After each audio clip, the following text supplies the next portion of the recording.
Hello everybody, today we're going to be unboxing, setting up, demoing, and reviewing Spirit Halloween's Ellie Hatchet. So the story of how I actually ended up getting her is actually pretty interesting. So I was walking through my local Spirit Halloween, and I just randomly saw her box like under a bunch of other animatronic boxes. And I was super surprised because she hasn't been sold at Spirit Halloween for a couple of years now. So I checked to make sure that she had all her parts, and she actually did, which I was also kind of surprised about considering how old she would have to be. But I ended up buying her on they gave me like a discount for her being broken, I guess. We didn't actually know if she was broken, but she was the store display from a couple of years prior, so it was likely that she was.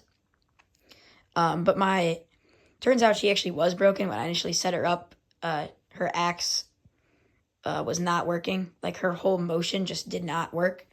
So my dad actually looked inside of her and found out that there was a gear that had been shifted in the mechanism, and he was able to fix it. So now she's fully functional, and we're going to be unboxing her and setting her up.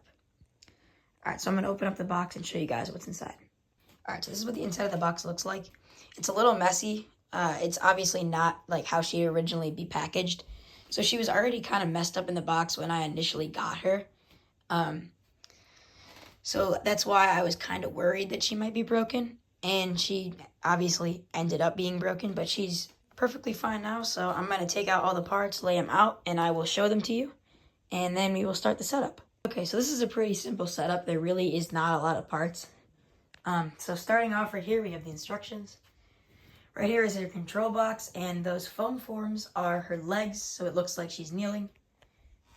Right here is her arm.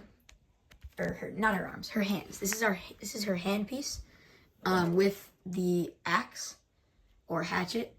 And actually this connection here is broken. So there's a connection that goes from her arm to here with a snap lock and a thin pull. And as the snap lock was already in, the pull snapped, so now it's stuck. But the hand stays in place just fine because of the Velcro on her arm.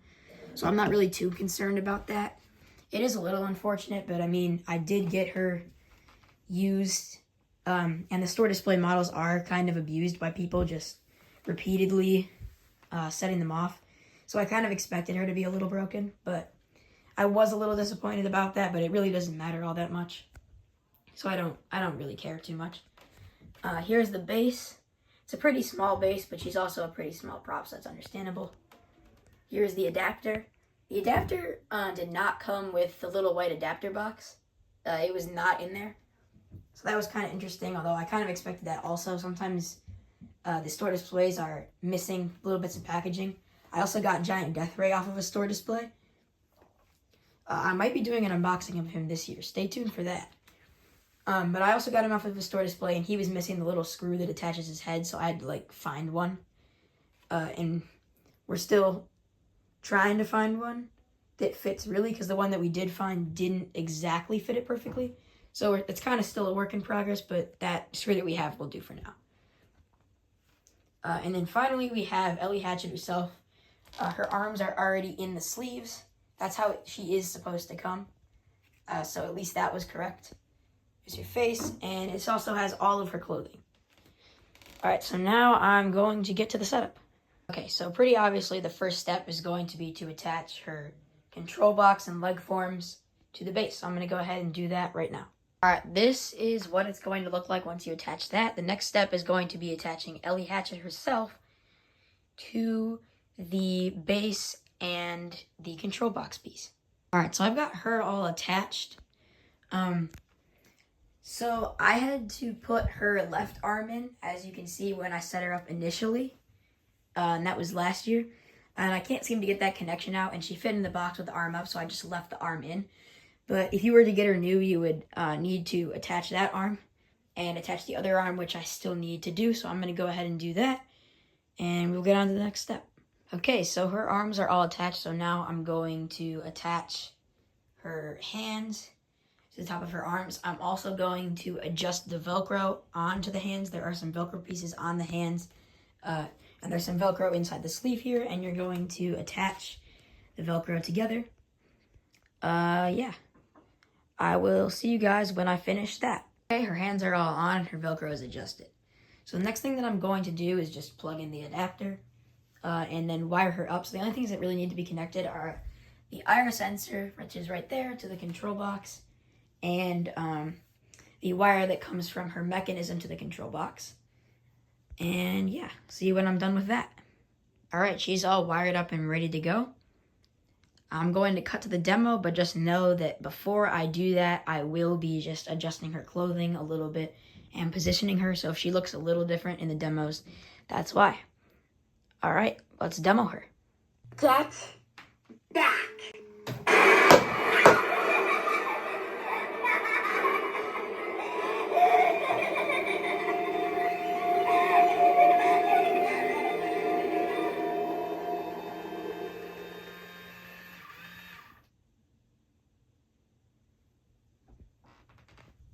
What are you looking at?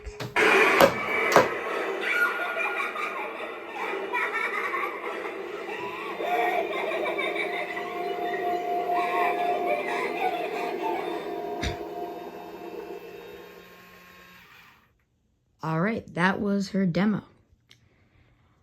So overall, my thoughts on her are that she is a great jump scare. I think she looks super cool, especially her face. It's pretty detailed, and I really like her expression. It's like super awesome. She looks overall just very cool. Her initial pricing, I believe, was somewhere around $150. I got her for a little less because of the discount. I don't know exactly what it was. I actually don't remember. But yeah, overall, she is super awesome. Her RI sensor works very good. And her, she just overall is very detailed, and I really like her. Sorry, did I say RI sensor? I meant IR sensor. The one thing I would say is that her hatchet does hit the floor pretty hard. And some people might think it's cool that it hits the ground and makes a loud noise, but I'm sure my floor doesn't think that's cool. But outside, that really shouldn't be too much of an issue if it hits the ground, because it'll just be hitting the grass. It's just a warning, it could cause damage to whatever surface you're on. It's not like a super hard plastic, but it's definitely not SVI clown shoe plastic, so just a warning. But yeah, overall, she is super awesome, and I really like her look. All right, thanks for watching, everybody. Stay tuned. I am trying to do a collection video. The last couple of days, I've been trying to do it, but it has been raining, so unfortunately, I was unable to do it, but hopefully sometime in the next 2 weeks, I'll have that whole video out, and then eventually I'm going to start my haunt build series. I'm probably going to start working on a sign, and then I'll just show you guys around the different areas and where everything's going to be, and that'll start pretty soon, so keep your eyes out for that.